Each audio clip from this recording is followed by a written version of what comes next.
सर्व मान्यवर तसेच पुरस्कार्थी शिक्षकांचे मी अतिशय मनपूर्वक अभिनंदन करतो। समाजाला ज्ञानाचा प्रकाश देणाऱ्या, स्त्री शिक्षणाची द्वारे खुली करणाऱ्या क्रांती ज्योतींमुळेच आपण आज शिक्षणाच्या प्रसार प्रवासात वेगाने पुढे जाऊ शकतो। त्यांच्या नावाने देण्यात येणारा क्रांती ज्योती सावित्रीबाई फुले राज्य शिक्षक गुणगौरव पुरस्कार हा केवळ एक पुरस्कार नसून शिक्षकांनी समर्पण भावनेने केलेले ज्ञानदान, त्याग आणि त्यांच्या परिश्रमाचा हा सन्मान आहे। हा पुरस्कार शिक्षण क्षेत्रात नवीन ऊर्जा निर्माण करेल याची मला खात्री आहे।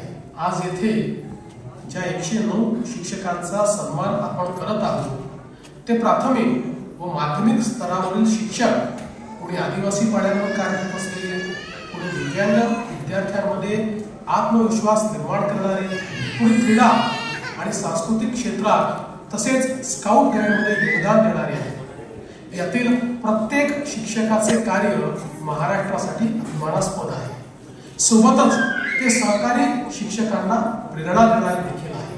आपण सर्वजण राज्याच्या शिक्षण क्षेत्रात देत असलेले योगदान अमूल्य असेच आहे।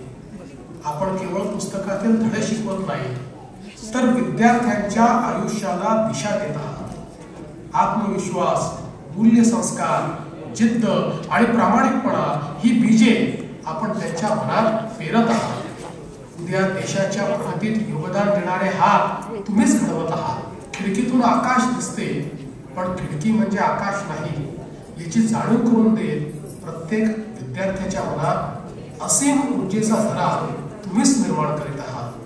कोविड सारख्या कठीण काळात तुम्ही जे कार्य केले ते विसरता येणार नाही। जग थांबलं होतं पण तुम्ही शिक्षण थांबू दिलं नाही।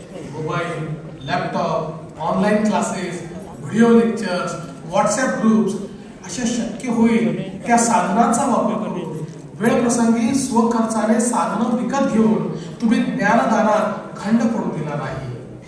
आपला समर्पण भाव विद्यार्थी आणि समाजासाठी प्रेरणादायी आहे। मला इथे आवर्जून सांगायला आवडेल की राज्याच्या शिक्षण क्षेत्रात सकारात्मक आणि गुणात्मक बदल घडवून आणण्याचा आम्ही निश्चय केला आहे। राष्ट्रीय शैक्षणिक धोरणाची प्रभावी अंमलबजावणी राज्यात केली जाते आहे।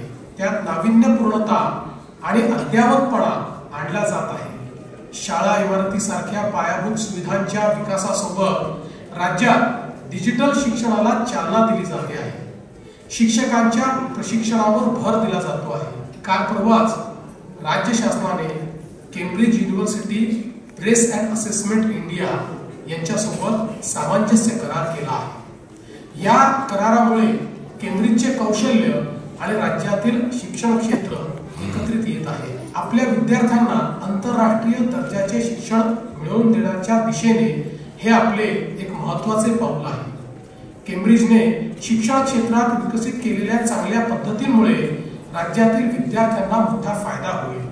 केम्ब्रिजकडे जागतिक दर्जाचे शिक्षक प्रशिक्षण कार्यक्रम, पाठ्यपुस्तके, डिजिटल सामुग्री व नाविन्यपूर्ण अध्यापन पद्धती उपलब्ध आहेत। ते आपल्या शिक्षकांसाठी विषयानुरूप प्रशिक्षण कार्यक्रम, राष्ट्रीय शिक्षण धोरणास अनुरूप आणि CBSE सुसंगत शैक्षणिक साधन सामुग्री उपलब्ध करून देणार आहे।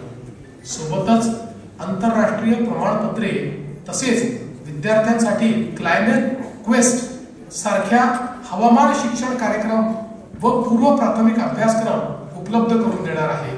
याशिवाय डिजिटल साक्षरता, ICT आधारित शिक्षण, जीवन कौशल्ये व मूल्य शिक्षणाशी संबंधित अभ्यासक्रमही राज्यातील शाळांमध्ये राबविले जातील। आंतरराष्ट्रीय दर्जाच्या पद्धतीचा लाभ ग्रामीण तसेच शहरी सर्व शाळांमध्ये मिळेल। हवामान शिक्षण व डिजिटल कौशल्यासारखा उदयोन्मुख क्षेत्रांमध्ये विद्यार्थ्यांना सज्ज करता येईल। राज्यातील शिक्षकांना प्रशिक्षण देताना परिणामकारकता व गुणवत्तेत सुधारणा करण्यासाठी केम्ब्रिजकडून आंतरराष्ट्रीय स्तरावरील सहकार्य घेण्यात येणार आहे। या पुरस्काराच्या निमित्ताने मी हे विनम्रपणे सांगू इच्छितो, राज्यात राष्ट्रीय शिक्षण धोरणाची प्रभावी अंमलबजावणी आणि महाराष्ट्राची शिक्षण व्यवस्था अधिक समावेशक गुणवत्तापूर्वक आणि जागतिक मानकांची अनुरूप करण्यासाठी आम्ही निर्णायक पावले टाकत आहोत। यामध्ये आपणा सर्वांचे योगदान हे मोलाचे ठरणार आहे। आज येथे सन्मानित होणाऱ्या सर्व शिक्षकांचे मी पुन्हा एकदा मनापासून हार्दिक अभिनंदन करतो। तसेच आयोजक असलेल्या शालेय शिक्षण विभागाचे देखील हार्दिक अभिनंदन करतो आणि या पुरस्कार सोहळ्याच्या यशस्वीतेसाठी खूप खूप शुभेच्छा देतो। धन्यवाद। जय हिंद, जय महाराष्ट्र। माननीय मुख्यमंत्र्यांनी व्यक्त केलेल्या मनोगतानंतर माननीय नामदार एकनाथ शिंदे साहेब, उपमुख्यमंत्री महाराष्ट्र शासन